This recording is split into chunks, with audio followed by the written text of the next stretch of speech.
Olá, pessoal! Beleza? Sejam bem-vindos aqui na live. Hoje a gente vai conversar, então, sobre proteínas. Tudo certo? Estão me ouvindo bem? Estão me ouvindo bem? Comentem aqui só para eu saber se está tudo certo, tá? Então, bom, hoje eu vou falar sobre proteínas e sejam bem-vindos aqui, quem está me vendo pela primeira vez. Eu sou a Thaisa Navolar, sou nutricionista, tenho formação em coach também e sou nutricionista funcional, enfim. Hoje, então, nós vamos conversar sobre proteínas pensando na questão do mito das proteínas, né? Existem várias dúvidas em relação a isso. Legal, obrigada, gente, por compartilhar aí, curtir, me dar o feedback que vocês estão me ouvindo. Show! Tô bem empolgada em fazer as lives, viu? Depois vocês me avisam o que vocês acham e tal, mas tô pensando em fazer uma vez por semana, uma vez a cada 15 dias, vamos organizar isso, tá? Bom, gente, pensem no seguinte: proteínas são nutrientes considerados essenciais, né? Por quê? Porque o nosso corpo precisa de 3 grupos de macronutrientes: proteínas, carboidratos e lipídios. Esses 3 grupos fornecem as calorias, inclusive, né? Nos fornecem energia para o nosso dia a dia. Na última live, a gente conversou bastante sobre a questão de uma alimentação mais energética para uma vida, né? Com mais vitalidade, mais energia no dia a dia. A gente conversou bastante sobre os carboidratos. Então, hoje, quem já viu, já pega o gancho aí pra gente conversar então sobre proteínas. Quem não assistiu, dá pra reassistir aqui pela fanpage, tá? Mas então, quando a gente pensa em proteínas, é importante a gente entender que as proteínas, elas têm funções, por exemplo, muito além de ganhar massa muscular, né? As proteínas, elas são precursoras para várias funções vitais no nosso organismo, inclusive funções hormonais, tá? Então, muito além de pele, cabelo, unha, né? As proteínas são muito importantes também para fases de crescimento e desenvolvimento, principalmente para crianças e adolescentes, né? Mas existem outras funções aí vitais, tá? É importante a gente entender que as proteínas, elas são formadas por pequenas partes. Essas pequenas partes se chamam aminoácidos. E existem aminoácidos que são considerados essenciais, ou seja, eles não vêm do nosso próprio corpo, a gente não consegue produzir, porque tem muitos aminoácidos que o nosso próprio corpo produz, não só aminoácidos, inclusive vitaminas, né? A gente tem a capacidade de produzir no nosso intestino, por ação das bactérias, por exemplo, tá? Mas tem aminoácidos que são essenciais e isso significa que a gente precisa consumir eles através da nossa alimentação, tá? Essa é uma das principais dúvidas que surgem em relação à alimentação vegetariana. Por quê? Porque as pessoas falam, nossa, mas tem algum aminoácido que falta na alimentação vegetariana? E na verdade não existe, tá? Isso é um mito de senso comum. Não existe nenhum aminoácido essencial que não possa ser encontrado no reino vegetal. Inclusive, existem alguns alimentos que contêm todos os aminoácidos essenciais. Alguém sabe quais são? Um deles é a soja, tá? Eu não gosto de recomendar muito o consumo de soja, mas o tofu, por exemplo, o tempê, que a gente consegue encontrar de origem orgânica, inclusive, não transgênica, tem todos os aminoácidos essenciais, tá? E são melhores opções do que produtos muito processados com soja, estilo proteína texturizada de soja, hambúrguer de soja, que é feito com proteína texturizada, enfim, embutidos de soja, tá? Leite de soja não feito em casa, desses de caixinha, cheio de corante, açúcar e tal, tá? Então, quando pensarem em soja, pensem mais em tofu, tempê. O tempê eu sei que é mais difícil de encontrar, né, no Brasil, mas já existem algumas pessoas produzindo. Seria bom se tivesse mais pessoas produzindo, porque realmente é um super alimento, tá? Outro alimento que possui todos os aminoácidos essenciais é a quinoa. A quinoa que vem lá dos Andes, um cereal super nutritivo, tá? Então ela tem um alto teor de proteína, além de vários minerais, bem legal. e contém todos os aminoácidos essenciais. E a semente de cânhamo também, que no Brasil acaba não sendo consumida assim dessa forma de alimento, mas em outros países é utilizado em saladas, inclusive leite vegetal, enfim, e é considerado um alimento bem proteico, tá? Existe sim, gente, uma questão que é, os cereais, mesmo os cereais integrais, eles possuem uma quantidade menor de um aminoácido que é a lisina, tá?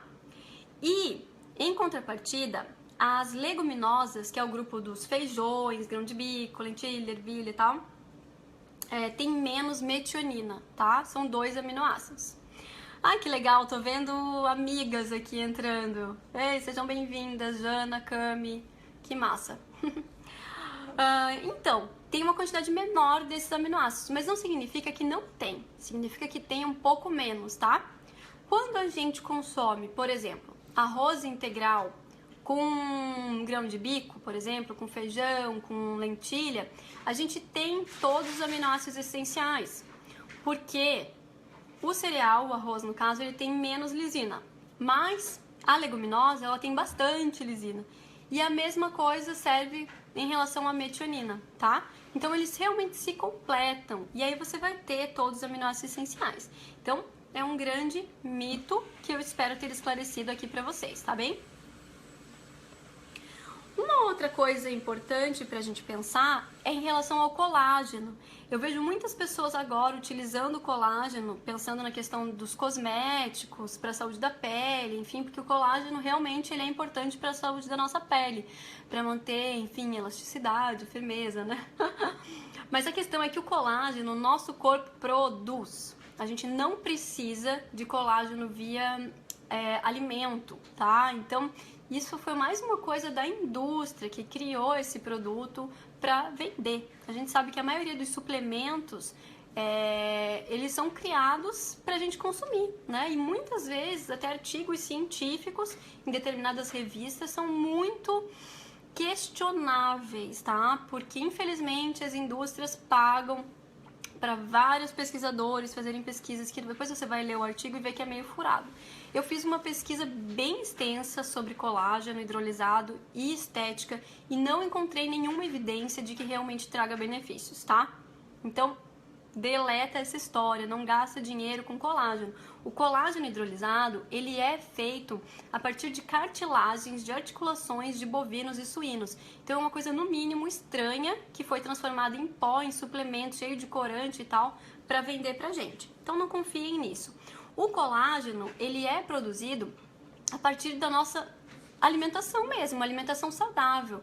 Tem alguns nutrientes que são considerados precursores, que são importantes para a produção de colágeno.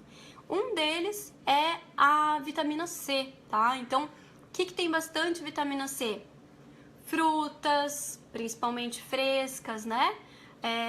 Laranja, que é um clássico, manga, goiaba, kiwi, morango, acerola, caju, mamão, tá? Então, consumir mais frutas no dia a dia é uma forma de você ter uma pele melhor, aumentar a sua produção de colágeno. Além disso, a vitamina C é antioxidante, tá? Outro nutriente importante para a formação de colágeno é o próprio ferro.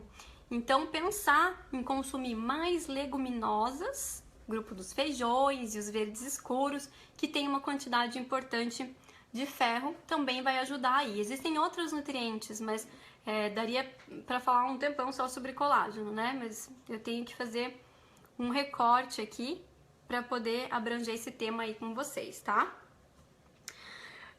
Se tiver alguma dúvida, me perguntem, tá bom, gente? Uma outra questão que eu vou trazer para vocês é em relação a quantidades, tá? Por quê? Porque é uma das dúvidas que surge, olha só. Vou pegar o meu caderninho aqui com as minhas anotações para ir mostrando para vocês. As leguminosas, de forma geral, como feijão, lentilha, grão de bico, a gente sempre tem que olhar o teor de proteína que esse alimento tem cozido, tá? Porque a gente não vai consumir esse alimento cru. Então, as tabelas, às vezes, são um pouco furadas nesse sentido, tá? Se você vai olhar quanto que tem de proteína no feijão cru, é uma coisa. Agora, quem vai comer feijão cru, né? as proteínas, elas têm a tendência a se perderem com o cozimento. Não perder totalmente, mas diminui significativamente a quantidade na maioria dos alimentos, tá? A não ser que se consuma as leguminosas germinadas, que é a galera da alimentação viva, que é uma coisa que eu acho muito legal, tá? Isso, até surgiu essa pergunta agora, né? Os germinados, eles realmente contêm uma quantidade maior até de proteína por não passar pelo cozimento. Então, a lentilha pode ser germinada, o grão de bico pode ser germinado e consumido dessa forma, o feijão azuki, por exemplo, mas não são todos os feijões que a gente pode germinar, tá bem? Então, aí sim você teria uma quantidade maior de proteína. A gente não tem tabelas que comparem o teor nutricional, a gente não tem muito estudo ainda sobre a questão da comparação dos alimentos germinados, mas por não passarem pelo cozimento, teoricamente eles têm uma quantidade até maior de proteína do que a semente crua, tá bem? Mas olha só, feijão. Então, as leguminosas, em média, elas têm em torno de 15 gramas de proteína em 100 gramas de alimento. 100 gramas de alimento. Então, 100 gramas de feijão cozido, por exemplo, dá uma concha pequena.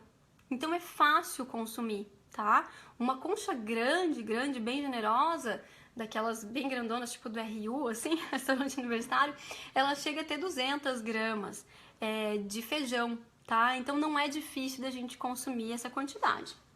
Já os cereais integrais, cozidos ou mesmo crus, eles têm uma quantidade um pouco menor, tá? Chega a ter em torno de 8 gramas de proteína por 100 gramas. A quinoa tem bastante, ela tem em torno de 10 a 12 gramas de proteína por 100 gramas de alimento. O tofu tem em torno de 12 a 13 gramas de proteína, então é bastante, né? É a mesma quantidade que tem no ovo, por exemplo.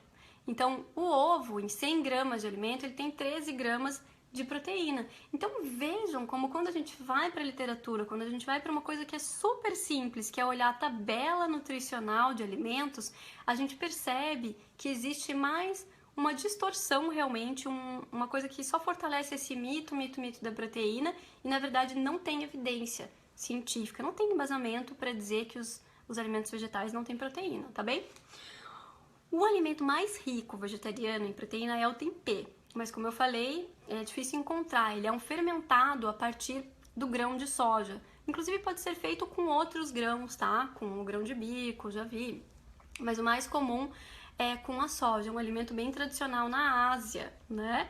E eu amo, é uma delícia. Aqui nos Estados Unidos é super acessível, é barato e eu encontro facilmente. Então é algo que eu aumentei o meu consumo aqui. Mas eu sei que no Brasil nem todo mundo tem acesso ao tempê, tá? Em Floripa eu sei que tem produção, no Rio eu sei que tem produção, em São Paulo é mais fácil de achar, em Curitiba tem na VegVeg, enfim, você tem que ir pesquisando, tá? Mas não que você precise consumir sempre. A questão só pra concluir, o tempê, um tablete de tempê, ele chega a ter 18 gramas de proteína, tá? Em 100 gramas. Então é muita coisa, tá? Equivale a o peito de frango, a carne bovina tem um pouquinho mais, né? Em relação à biodisponibilidade, que é uma pergunta, por isso que eu indico mais da soja, o tempê e o tofu, porque eles têm uma digestibilidade melhor por passar pela fermentação e o tofu pela coagulação. Então a digestibilidade é melhor, tanto da proteína, mas do alimento em si, né? Tem um potencial alergênico menor, porque a soja é considerado um alimento alergênico, e a gente consegue então uma ótima biodisponibilidade dessa proteína nessas fontes, tá? Já a biodisponibilidade nos produtos industrializados diminui, tanto a digestibilidade e a alergenicidade aumenta, tá? Mas ótima pergunta, Jéssica. Bom, um outro grupo de alimentos que tem bastante proteína e que muitas vezes é completamente esquecido é o grupo das oleaginosas, tá? Que são as nuts, as castanhas em geral, amêndoas, etc. Então, esses alimentos, eles têm em média, tá? Porque varia muito. A semente de girassol é uma das que tem mais proteína e já tem outras que tem um pouco menos. Mas em média, eu fiz uma média aqui, tem em torno de 14 a 15 gramas de proteína em 100 gramas de alimento, tá? Então, é uma quantidade bem legal, que seria em torno de uma xícara, não uma canecona, uma xícara pequena, tá? Claro, pensem que é muito mais fácil consumir uma concha de feijão do que consumir uma xícara de oleaginosas, mesmo que uma xícara pequena, né? Então, quando a gente vê o teor de proteína no alimento, a gente tem que pensar que ele está em 100 gramas de alimento. Isso é uma grande confusão, por favor, prestem atenção nisso. Está em 100 gramas de alimento. Então, tem alimentos que são mais pesados e que é muito mais fácil da gente consumir. É o caso dos cereais integrais, então 100 gramas de cereal integral, super fácil da gente consumir. 100 gramas de aveia, 100 gramas de arroz, 100 gramas de feijão, né? Muito tranquilo. Agora, 100 gramas de uma oleaginosa já é um pouquinho mais complicado, porque elas são bem gordurosas, né? E aí tem que pensar numa preparação também para utilizar. Não precisaria comer uma xícara todos os dias, pode ser uma porção menor, tá? Agora, uma questão que surge também é em relação aos alimentos verdes escuros, principalmente o brócolis. Então eu vejo muitas pessoas falarem, uma das principais fontes de proteína é o brócolis. Não é, tá? O brócolis, ele tem bastante cálcio, ele é realmente um dos alimentos que a gente deve consumir quase todo dia, né? Aqui em casa tem brócolis quase todo dia. Realmente é um alimento muito nutritivo, super antioxidante, inclusive tem vitamina C, ele tem compostos bioativos que são considerados, que ajudam na prevenção de vários tipos de câncer, por exemplo. Então, assim, o brócolis é um super alimento, mas ele não tem uma grande quantidade de proteína, tá? Não vamos confundir as coisas. Então, os vegetais, eles em média têm em torno de 2 a 3 gramas de proteína em 100 gramas de alimento. Gente, isso é muito pouquinho, tá? É pouquinho, porque para você consumir 100 gramas de brócolis, você tem que consumir bastante brócolis, né? Para vocês terem uma ideia, das folhas mesmo, né, couve e tal, que são mais leves, para chegar em 100 gramas você precisaria comer 4, às vezes 5 xícaras de couve picada, por exemplo, né? O brócolis vai dar um pouco menos, mas tem que sempre pensar na porção, na medida caseira que a gente chama, tá? A questão é, não é difícil adequar as proteínas na alimentação vegetariana, mas também não dá pra gente viajar e achar que tudo agora tem proteína no reino vegetal. Realmente as principais fontes de proteína no reino vegetal são as leguminosas, que é o grupo dos feijões, como eu já falei várias vezes, e a soja entra aí, mas não se entupir de soja, já expliquei, né? Inclusive a soja é alergênica, etc e tal.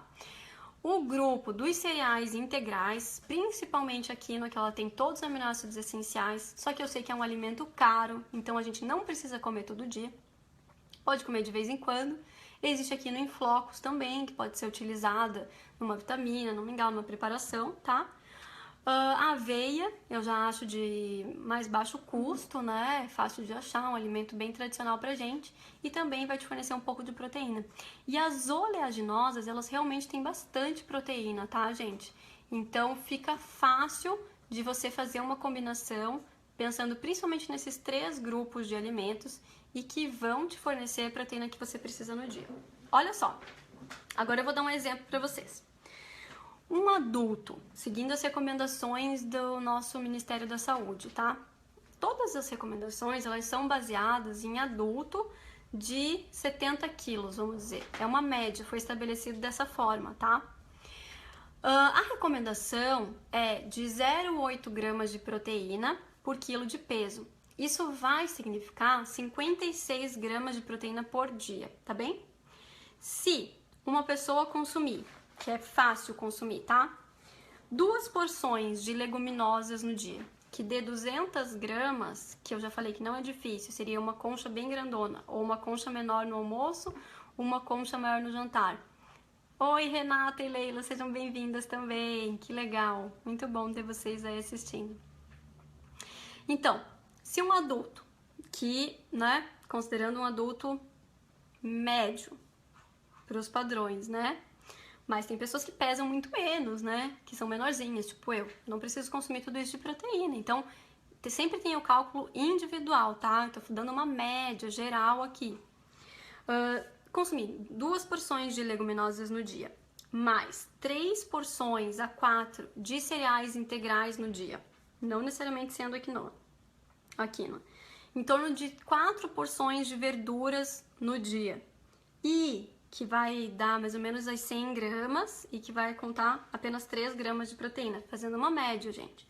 E mais, as oleaginosas, não nem pensando em ser 2 porções, como eu falei, não seria 200 gramas. Aqui nesse caso, chegar a 100 gramas de oleaginosas no dia, você já tem em torno de 10 a 14 gramas de proteína só das oleaginosas. Então pode ser menos de 100 gramas. Geralmente eu recomendo um punhado de oleaginosas por dia, tentando fazer um mix ali ou variando, tá? As oleaginosas. Gente, já vai ultrapassar as necessidades diárias, tá? Seja bem-vindo, Antônio. Legal. Renata, né? Legal, gente. Então, pensem o quanto é simples adequar a quantidade de proteína. Eu dei o exemplo de cereais integrais com leguminosas, né? A história do arroz com feijão. Mas não precisa ser na mesma refeição. Você pode consumir, por exemplo, mesmo se no almoço você fizer uma refeição à base de cereais, por exemplo, um risoto, um arroz integral com bastante verduras e salada, mas faltou leguminosas, você pode equilibrar no jantar, tá? Além disso, você pode utilizar preparações proteicas em outras refeições do dia. Você pode utilizar o hummus, que é o patê de grão de bico. Você pode, de manhã, por exemplo, ou num lanche da tarde, com mini cenourinha, que é um petisco super gostoso, né? Ainda mais agora que tá calor aí. Ou com pepino, enfim, com tomatinhos. É uma super sugestão, simples e rica em proteína. Ou você pode incluir o tofu de manhã e fazer, por exemplo, um tofu mexido, que fica parecendo ovo mexido com açafrão em pó. Você já está incluindo mais proteína em outras refeições do seu dia. Então não é que a gente consuma proteína só, para quem é vegetariano ou mesmo quem não é, só no almoço e no jantar. Porque a questão do mito da proteína faz com que a gente ache que somente carnes e ovos e laticínios tenham proteína. E na verdade aqui vocês estão vendo que existe uma listagem enorme de alimentos que contém uma quantidade super significativa de proteína, que não vai haver nenhuma falta de aminoácidos essenciais, porque é só fazer a questão da combinação e nem sequer precisa ser na mesma refeição, tá? E a digestibilidade das proteínas, das proteínas vegetais, ela é sim boa, tá? Essa questão da biodisponibilidade foram alguns estudos que foram feitos lá atrás e que começaram a questionar a biodisponibilidade das proteínas de alguns alimentos vegetais, e aí com isso se tornou também essa coisa de que a digestibilidade e a biodisponibilidade das proteínas vegetais seria baixa, e na verdade não é. Não existe literatura atual que fale esse tipo de coisa, tá bem? Bom, espero ter esclarecido as principais dúvidas de vocês. A live, ela é sim dinâmica, mais rápida mesmo, né? Mas ainda tem mais um tópico para falar para vocês, que é a questão seguinte.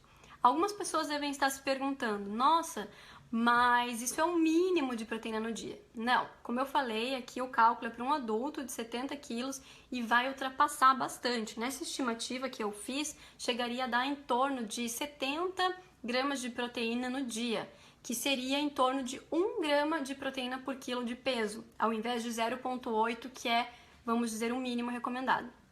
A questão também é que existe uma certa distorção do ponto de vista de senso comum, enfim, e muitas vezes até que se extrapola para profissionais da área de saúde, de que a gente precisa de uma alimentação com excesso de proteína para conseguir ganhar massa muscular, por exemplo. Isso na verdade isso não é real, tá?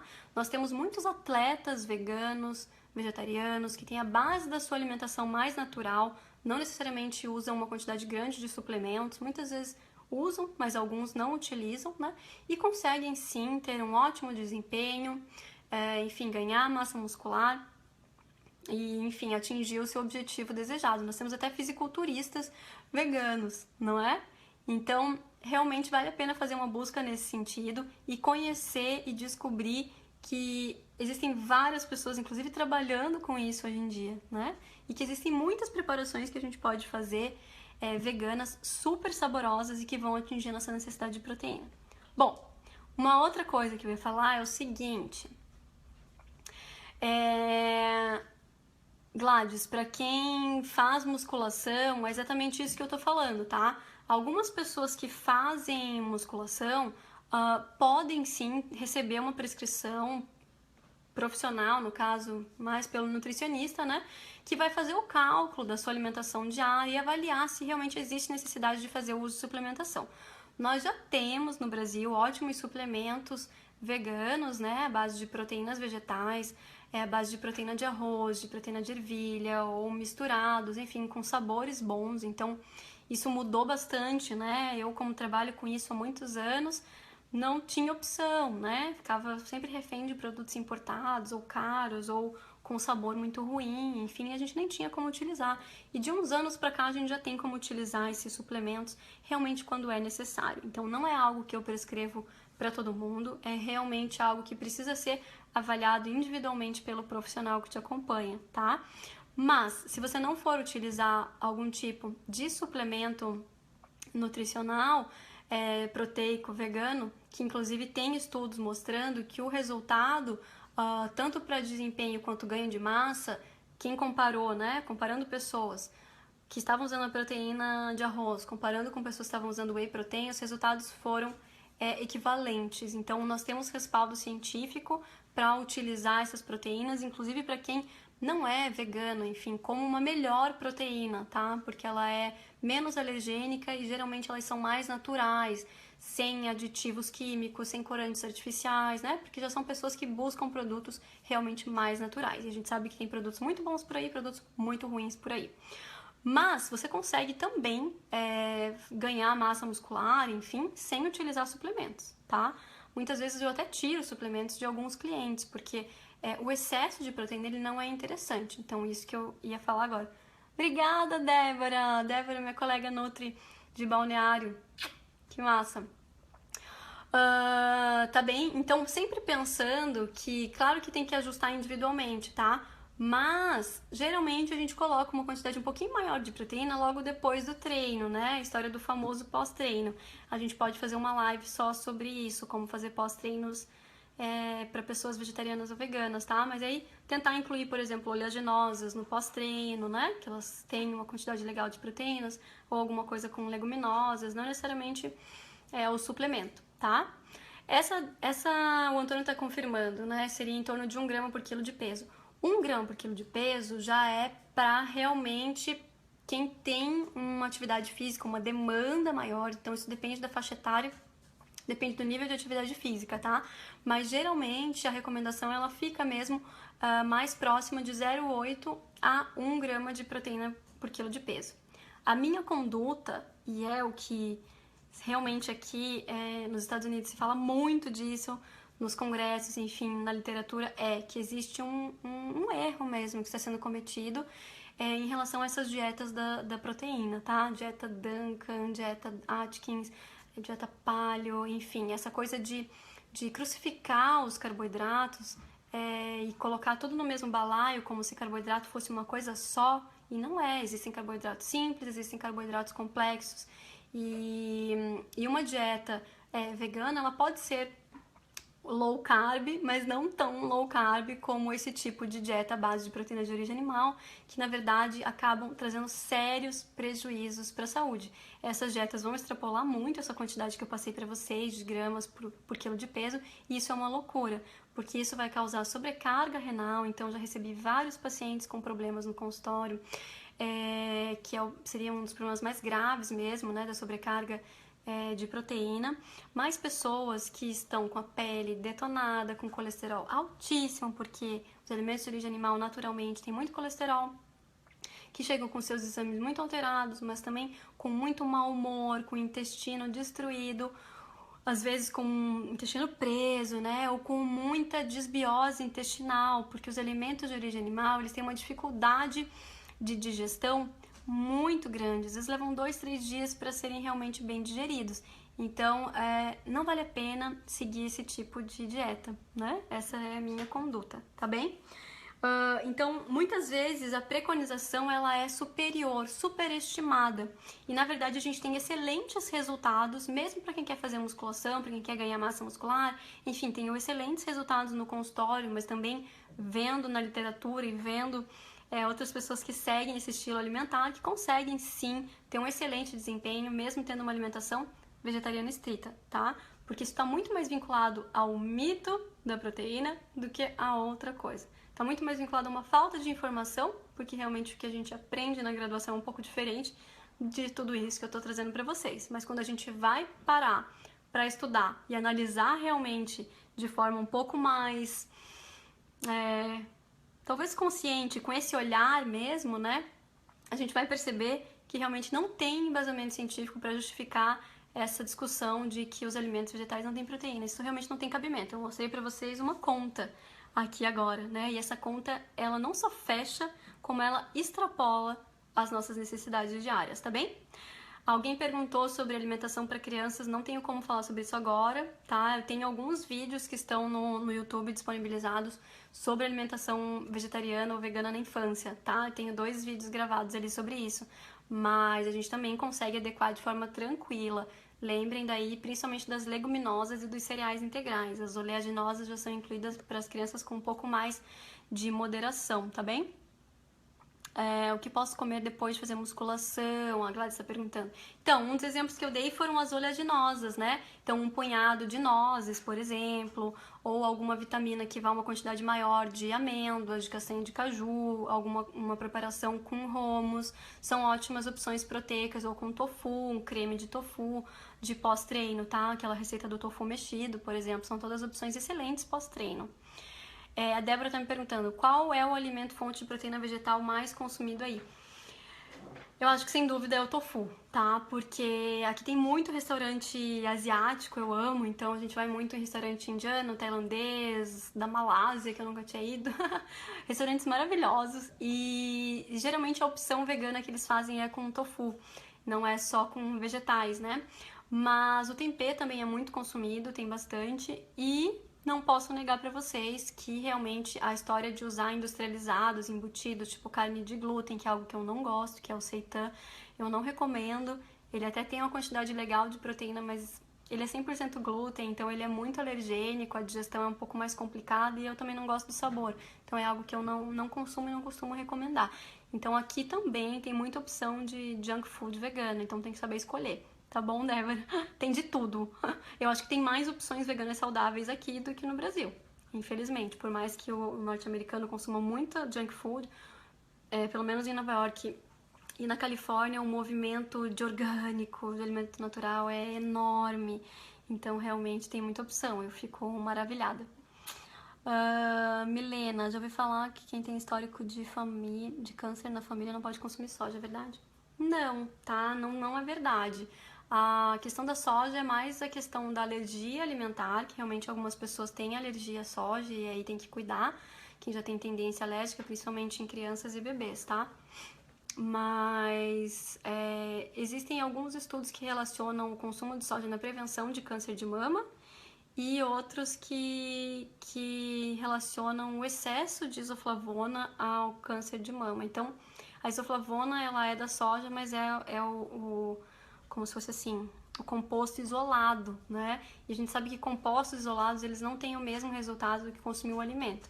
Então, por exemplo, a maçã, ela tem muita vitamina C, né? Não é um dos alimentos mais ricos em vitamina C, mas ela tem um alto teor de vitamina C, que é considerado um antioxidante. Então, se você tira a vitamina C da maçã, você tem um ótimo antioxidante. Mas a maçã, como alimento inteiro, todos os compostos, além das vitaminas e minerais, todos os compostos bioativos e fitoquímicos que tem nela, fazem com que consumir a maçã tenha mais de 200 vezes mais antioxidantes do que consumir somente a vitamina C da maçã. Então, alimentação natural, verdadeira, comida de verdade, né? Hashtag comida de verdade, é sempre a nossa bandeira aí dos nutricionistas, né? Para que a gente coma comida e comida mais natural. Essa é sempre a melhor saída, tá bem?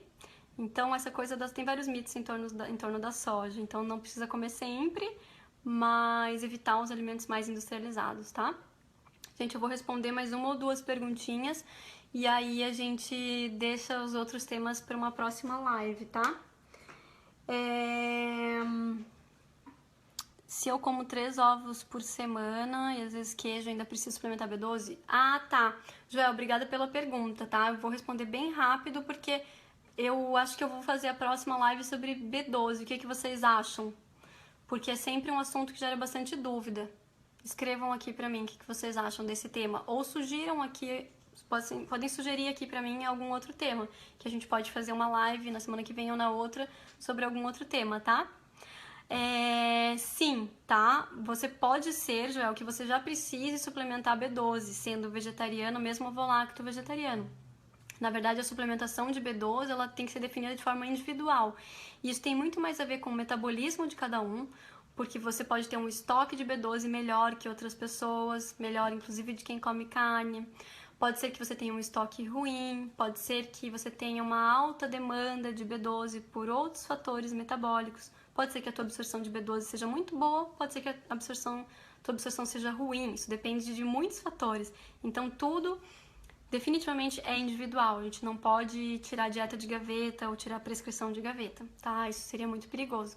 Mas, nesse sentido que você está falando, se for fazer uma continha mesmo, não atinge a necessidade de B12 que você precisaria, tá? Respondendo a sua pergunta. Mas talvez você tenha um estoque muito bom e esteja precisando menos suplementação de B12 do que uma pessoa que come carne todos os dias, mas tem uma má absorção. Isso acontece muito, tá? Então isso é bem individual. A minha sugestão é, se você é vegetariano, vegano, sempre procure fazer, sempre significa uma vez por ano, o seu exame de B12 e procure um profissional que apoie a sua opção, que saiba como prescrever a vitamina B12, tá? Realmente, muita gente com deficiência, tá bom? Ótimo! Então, gostaram do tema B12, né? Eu agradeço, então, gente. Muito obrigada por vocês terem participado aqui, meio de cima da hora aí, mas que bom que vocês vieram comigo. E foi em seguida da aula do Veg Coaching, vi algumas pessoas aqui que assistiram a minha aula do curso antes e agora já continuaram na live. Então, obrigada por vocês terem participado. Espero ter esclarecido as dúvidas de vocês, né? E a gente ainda vai definir o horário e o dia bem certinho para a semana que vem, tá? Eu aviso aqui pela página, tá? Mas fiquem com a mensagem seguinte: não vai haver nenhum tipo de deficiência de proteínas. Eu nunca tive nenhum cliente que teve deficiência de proteínas, mesmo sendo criança, gestante, enfim, por serem vegetarianos ou veganos. O que existe é uma alimentação baseada em vegetais, o mais natural possível, e isso vai atingir as tuas necessidades de proteína. Existem outros nutrientes que a gente até deveria dar mais atenção. Mas aumentem o consumo de leguminosas, consumam leguminosas todos os dias, que isso vai fazer bastante diferença e vai aumentar bastante a tua ingestão de proteínas no dia. E antes de seguir dieta da moda, dieta de proteína, alertem sim as pessoas que esse tipo de dieta é muito perigosa para a saúde. Inclusive a gente sabe que tem muito dinheiro envolvido aí, né? Muito marketing envolvido. E para quem deseja um emagrecimento de forma saudável, de forma natural, né? Sem nem perceber, enfim, que está mudando a composição corporal, vem comigo, vem com a gente, segue uma alimentação baseada em vegetais, que essa é realmente a alimentação do futuro. Gratidão enorme por estarem aqui comigo hoje. Valeu!